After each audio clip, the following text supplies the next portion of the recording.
Chapter 5 I Mock the Rose. That night, Eira finally reached home, her body heavy with exhaustion. Nova had given her a lift, and the silence in the car had been enough to remind Eira how drained she felt. She slipped inside quietly, careful with her steps. Her mother was surely asleep by now, and Eira had no energy left for conversation. The grand staircase creaked faintly under her weight, but she moved slowly, deliberately, until she reached her room. The bed was waiting, warm, familiar, safe. She didn't bother with her usual night routine, no freshening up, no careful rituals. Tonight, she needed only sleep. Kicking off her heels, she collapsed onto the mattress, pulling the blanket around her like a shield. Within moments, her breathing slowed, and she surrendered to the heaviness of rest. But somewhere beyond the walls of her home, unseen eyes still lingered in her memory. The night was not as quiet as it seemed. Eira found herself once more inside HillView Mansion. The corridors stretched endlessly, shadows clinging to the walls. Nova was beside her, their hands linked as they moved up the staircase. The air was heavy, as if the mansion itself was holding its breath. They turned left, then right, until they stopped before a massive door carved from dark wood, its surface etched with ancient patterns. The corridor was empty, eerily silent. Eira tugged at Nova's hand. "Nova, I don't think we should go inside." Her voice wavered, half serious, half afraid. Nova's cheeks were flushed, her eyelids heavy. "I paid extra for this," she said with a drunken grin. "We can't miss it." Eira laughed softly, shaking her head. "You're unbelievable, but look. The sign says this area is banned for visitors." She pointed toward the board, though Nova squinted at it without much success. "We don't need to read it," Nova insisted. "We booked the mansion. We can do anything. I want to see the rose. Don't you want to see it?" Eira hesitated, then nodded. "Fine, unless you think I'm afraid." Nova smirked. "Maybe you are." That stung Eira's pride. "What? I grew up hearing these stories. If a vampire shows up, I'll throw garlic at them." Nova wrinkled her nose. "Ew, don't mention garlic." "It's not for you," Eira teased. Nova shrugged. "Then it's fine." Eira pushed the door open. Inside, no modern lights glowed, only chandeliers lined with candles, their flames flickering against the walls. The two walked closely together, their steps cautious, their laughter fading into nervous silence. At last, they reached a heavy crimson curtain. Nova whispered, "I heard the flower is kept behind this." Eira pulled the curtain aside. On a table stood a glass vase filled with red liquid. Inside it rested a single rose, velvet in texture, frozen in time, its petals gleaming as though carved from passion itself. Both of their faces lit up with amusement, smiles brighter than the candlelight around them. It felt as though they had stumbled upon a hidden treasure, a secret meant only for them. They rushed toward the table, standing opposite each other, the velvet rose glowing faintly between them. Eira whispered, almost breathless, "Nova, you were so right about this." Nova's half-closed eyes lifted, her lips curling into a proud grin. "I'm always right, Eira." The two of them laughed softly, their voices echoing in the empty corridor. For a moment, the mansion's silence seemed to embrace them, as if the walls themselves approved of their discovery. Nova leaned closer, her voice dropping. "Isn't it good?" Eira pressed her hands to her cheeks, excitement spilling over. "Now you're going to tell me the story, right?" Nova nodded, smiling back. "How come you always know what I'm about to say?" Eira returned the smile, and Nova began. "This rose, it's over 3 centuries old, preserved in a frozen bloom, infused with real vampire blood." "Of course it is," Eira teased, "because normal roses are too basic for our brand." They laughed again, but Nova's tone grew more serious. "It's part of a legend. A royal vampire made it to his bride, said to bind 2 souls if touched during a vow." Eira's eyes widened. "So, a bloody flower that traps you in a magical soul contract." Sounds very FDA approved. Nova threw her hands up.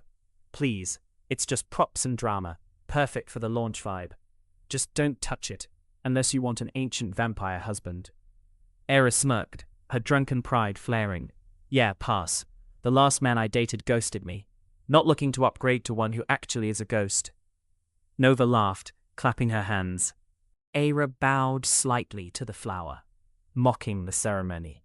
Nova giggled, but her laughter froze when Eira raised her hand as if holding a scroll and recited, "With this touch, let our souls intertwine, in shadow and flame, now and forever." Nova's smile vanished, her face paled. The rose flickered just for a second, glowing with a faint pink light before fading back into stillness. Nova gasped. Wait, did you just say the vow? Out loud? Eira brushed off her dress casually. Relax, I was mocking it. Must have been bad lighting. Nothing happened. But Nova's eyes darted upward. The chandelier above them had flickered too. She scanned the corridor, unsettled, before looking back at Eira, who seemed completely unaffected. Nova exhaled, forcing a shrug. Well, you do look the same. No vampire husband materializing. Yet. Exactly, Eira agreed. Just a dusty rose and bad lighting. Let's go wow people. She grabbed Nova's hand, and together they ran out of the room, laughing like children sneaking from a dare. Behind them, the rose pulsed once more. Quiet, unseen, waiting. Morning sunlight spilled through the window, warming the cozy blanket. Eira's eyes snapped open, and she jolted upright, only to tumble onto the floor.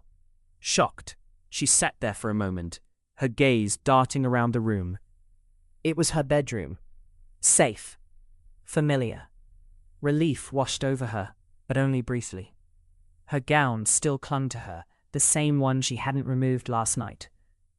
The realization hit hard. Was that all a dream? Or did we really do something so reckless? Fragments of memory returned. Nova's laughter, the wine, the staircase, the forbidden door. And then, the vow. Eira covered her mouth with both hands, her heart racing. Wait, I said the vow? Oh my God, I touched it. Her pulse hammered against her chest, faster and faster. She forced herself to breathe, mimicking the calming exercise Nova always used. Inhale.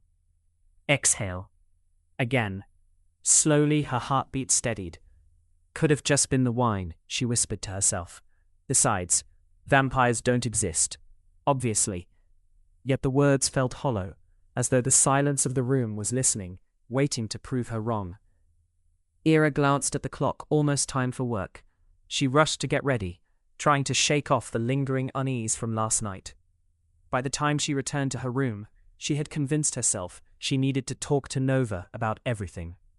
Could it be connected to him? Or was she simply overthinking? She tried calling Nova, messaging her, but there was no reply. Silence. Only one choice remained: to visit his so-called office. Eira followed Joe, Aiden's secretary, down the long, polished hallway. The marble floor gleamed beneath the warm, ambient lights, each step echoing faintly in the silence. On either side, glass-walled offices revealed dark wood paneling, leather chairs, and shelves lined with books and carefully placed ornaments. Lamps glowed softly inside, casting a golden hue that only heightened the sense of perfection. This way, Miss Snow, Joe said smoothly. Mr. Valmont is waiting for you. Eira nodded, but her eyes kept wandering. The environment was too perfect, too quiet, every detail immaculate, every shadow deliberate. It felt luxurious, yes, but also eerie, as though the silence itself was watching her. The deeper she walked, the heavier the air seemed to grow, until even the flowers at the end of the hallway looked staged, frozen in their elegance. Eira stepped into Aiden Valmont's office, her eyes widening at the sight. Golden hour sunlight streamed through floor-to-ceiling windows, revealing a city skyline beyond. Heavy navy curtains hung over tall neoclassical columns. A gilded chandelier lit the domed ceiling, and a polished dark wood desk with a bold V emblem stood on a circular rug, flanked by emerald green chairs and lamp tables. Aidan stood by the windows, hands clasped behind his back. Joe announced, "Mr. Valmont, Miss Snow is here," then walked out, leaving her alone. Eira stared around the room in awe. She had never seen an office this grand and polished. Aidan turned, a smirk on his face as he noticed her reaction. "Miss Snow, welcome. Coffee, or should I say, Eira?" Her nerves spiked, cheeks flushing, as the door clicked shut. Eira finally tore her gaze from the office's grandeur and focused on Aidan properly. This was only their second meeting, but the vivid sunlight made everything sharper than at the dim launch event. Same man, same unsettling energy that set her on edge. This time, she actually looked. Black blazer, grey shirt, all sharp lines that fit him perfectly. Aidan knew her eyes were scanning him. He stood still with arms crossed, waiting for her to come out. Her gaze traced his sharp jaw, then stopped near his ear. That earring. Seriously? He looked like he'd stepped straight from a luxury fashion ad, and noticing it only made her pulse race faster. Half annoyed, half intrigued. Finally, Aidan spoke, his voice smooth and commanding, with an undercurrent of old-world authority, like a king casually holding court in a skyscraper. "You finally showed." This time, Eira wasn't trembling. She'd come prepared for whatever consequences awaited. "Well, you did kind of threaten to send your men, so hard to say no to that." Her sarcasm cut through the tension. Aidan merely rolled his eyes, a flicker of impatience in his gaze. Then his demeanor shifted, not to pleasant warmth, but to a grave intensity that chilled the sunlit air. "Let's get to the point, Miss Snow. Why did you mock the rose?" Eira let out a short laugh. "I admit I did that, but what's it got to do with you?" Aidan raised a single eyebrow, his silence pressing like a quiet command. "Miss Snow," he continued, his tone firm and expectant, "you can't be that oblivious after our phone conversation." Eira's brows furrowed. She drew a steadying breath and looked at him again. She remembered the rose infused with vampire blood. Nova had said the vampire was searching for his bride. It all clicked. She was right all along. Her hand pressed to her chest as the truth hit. The man before her was a vampire. "You're a vampire?" she ventured. Aidan inclined his head in a subtle nod. But that wasn't enough for her. "Do you really think I'll believe that blindly? You have people working for you, spies perhaps, watching to see if I even touched that rose." Inside, Aidan seethed. First she mocked the rose, now these insolent questions. "Or is this some kind of business politics?" she pressed. That pushed Aidan over the edge. He fought to keep his true form hidden, but Eira's demands for truth turned the moment into a high-stakes standoff, like a scene from her wildest rom-com nightmare.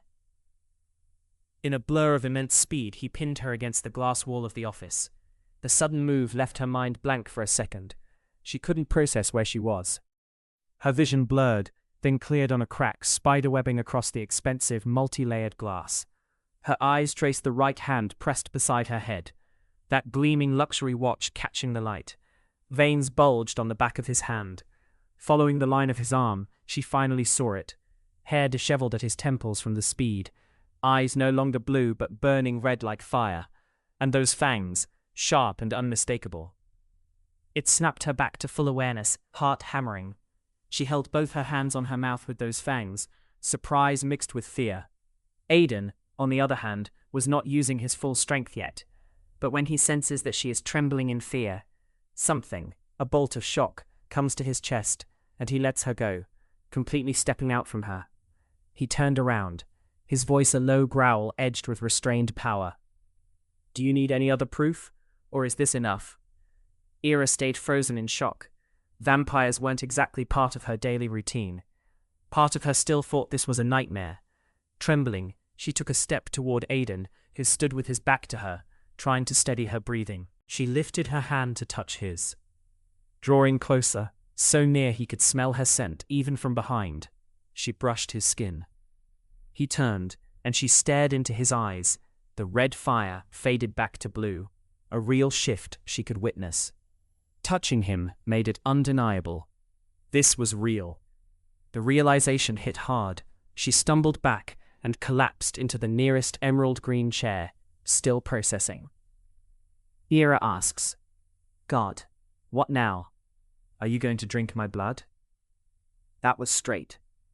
Aiden replied, No, you are bonded to me now. Her mind is not processing at all. I'm sorry, bonded? What does that even mean?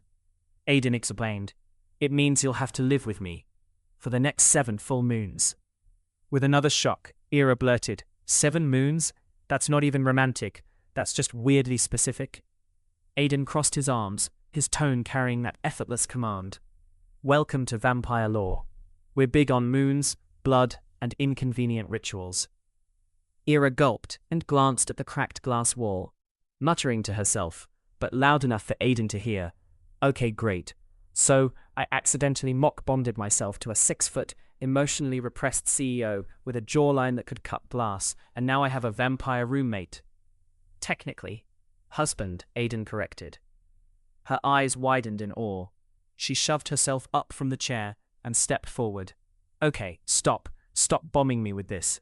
I went there to launch my product, not to bond with a vampire. Aiden just listened, unmoving. Eira rallied, desperation kicking in. Look, I don't want this bond. Can't we break it? Aiden's brows furrowed, fresh anger flashing. You have to think before mocking that flower. Eira felt her point was valid too. Why do you even put such a thing in the first place that is activated by mocking? Aiden's voice sharpened, carrying that undercurrent of command. Miss Snow, I am warning you. Don't insult it like this. A big question mark hung over Eira, so this man couldn't even answer a straight question. Where had she landed herself, she thought. Eira stood there silently, reflecting on the whirlwind as Aiden paused to think. Miss Snow, he said, his tone steady with that quiet command. Do you want this bond? Another surprise hit her. Now you ask the real question? Do you really give me a choice? Aiden nodded. Yes, but it comes with consequences, and believe me, I'll suffer more from this than you ever will. Eira pressed. What kind of consequences? It might be anything, Aiden replied. It's my first time bonding with a human. Eira shot back. It's my first time bonding with a vampire. Aiden nodded again, then continued. Okay, I'll give you some time to think about this. She blinked in surprise. You're actually giving me time? He uncrossed his arms. 60 minutes. You mocked the blood vows. I spare you 1 human hour to make a choice that rewrites fate. Hearing that, Eira figured she might find something or someone to talk to in that time. Okay. That's totally fair. I'll tell you my decision. Without another word, Aiden walked to his chair. Eira took a deep breath and stepped out into the waiting area, her mind a storm of confusion. Eira sat in the waiting area, head bowed, a worried frown creasing her face. Her hands clasped tightly over her knees as people came and went, oblivious to her turmoil. She desperately wanted someone, anyone, to pull her out of this mess. She pulled out her phone and tried calling Nova again. No sign of her last messages, no missed calls. The line rang and rang. Nova, please pick up, she thought, gripping the phone to her ear. Weird, no answer, straight to voicemail. She opened the messages and typed quickly. Nova, I need you. Something happened. Something supernatural. Call me back, okay? Pacing the now empty waiting room after a while, her mind raced. So this is it, an hour to decide my fate, and I'm completely alone. Even if she wanted to break the bond. How could she? Aiden said anything might happen if they tried, and there was no hotline for vampire bonds. She pressed her right palm to her forehead. Maybe just stop fighting and accept it for now. It was a tough call. She barely knew this supernatural world, but she needed to stay strong. Maybe in his world I'll find a way to break free. With that, she finally decided. Aiden stood motionless, gazing out through the glass walls of his new office. This one chosen because the previous one's wall was cracked and needed repairs. Eira wondered briefly as she entered how many such lavish cabins he had in the building.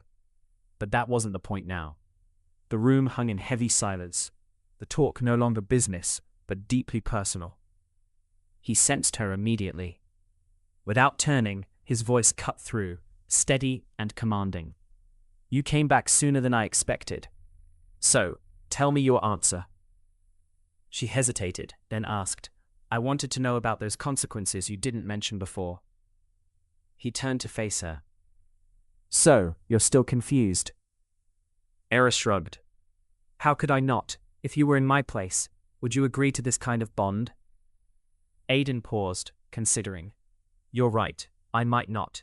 This bond can't be broken. Not in this lifetime. Her heartbeat quickened at that. He went on. Anything can happen. Mental breakdowns, chronic nightmares, hallucinations. Sometimes even death. Our bloodline was never meant to bond with humans by accident. Eira asked gently. So if I walk out of here, I live the rest of my life cursed. Aiden nodded. Yes, and I suffer too. Worse than you. She took a long breath, wishing Nova were there. She'd outsmart him, handle it with her sharp wit. But no reply still, so Eira had to face this alone. Then I say yes, she replied. Not because I want this, but because the alternative sounds worse.